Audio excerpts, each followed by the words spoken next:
পর আমি আমার মারে টান দিতেছি, আমার মা আমার নানুরে ধরে রাখছে, আসতেছে না। নানুরে টান দিছি, মা ধরে মারে ধরে রাখছে। আমার ওয়াইফরে টান দিছে, এর বাচ্চা বাচ্চা ধরে রাখছে। আমার বড় ভাবিরে আমি টান দিছি, এর বাচ্চা আমার মেজো ভাইয়ের বাচ্চারে ধরে রাখছে। আর আমার মেজো ভাইয়ের ওয়াইফ কিভাবে আসছে আমি বলতে পারি না, আমি দেখি না এই কিভাবে বাইরে গেছে। তারপরে সবাই পানি নিছে, রাস্তার উপরে অনেক মানুষ ছিল ভাই। আমি ফা ধরছি, আসেন ভাই একটু নামেন, নামি একটু ধরেন। কেউ আসে নাই ভাই, কেউ আসে নাই।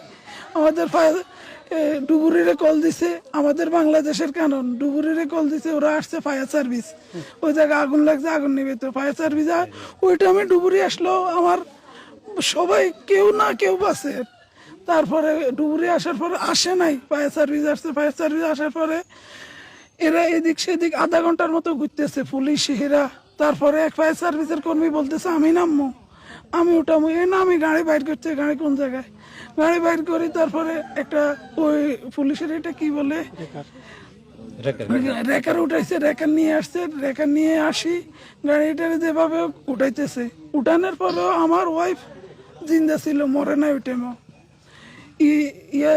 প্রথমে স্বর্ণগর ন্যাশনালে দিছে, ন্যাশনালে বলতেছে তোমরা প্রাইমে নিয়ে যান। স্বর্ণগর ন্যাশনালে বলতেছে এই জিন্দা আছে, শ্বাস লইতেছে, ওর ওর অক্সিজেন লাগাইছে, অক্সিজেন টানতেছে।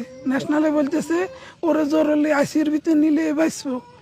প্রাইমে নিছে, প্রাইমে নেওয়ার পরে প্রাইমের ডাক্তারের কাছে আমার ওয়াইফের ওর বোন তিনজন প্রাইমের ডাক্তারের ফাঁদ হচ্ছে।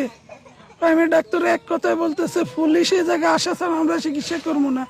পা ধরে বলতেছে এর মরে যাইতেছে, এর একটু আইসিউর ভিতরে নেন, ওরা নেয় নাই।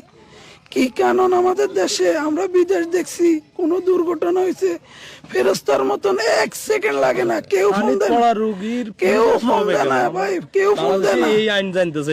1 মিনিটের ভিতরে ওরা আসি, সামান ফুড়ি যায়, সব চলে যায়। মানুষ কি আছে, ওরা আগুনের ভিতরে ঢুকিছে, মানুষের বাইর করিয়ে নিয়ে আসে।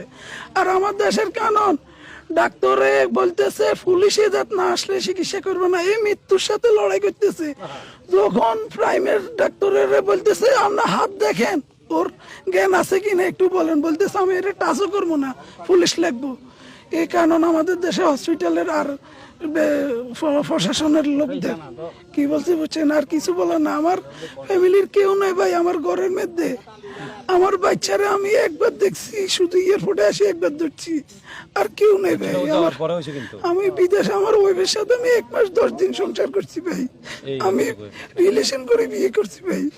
আমার ভিসা হওয়ার পরে যখন চলে যাবো আমি ওরা বিয়ে করছি, বিয়ে করার পরে 1 মাস 10 দিন ছিল।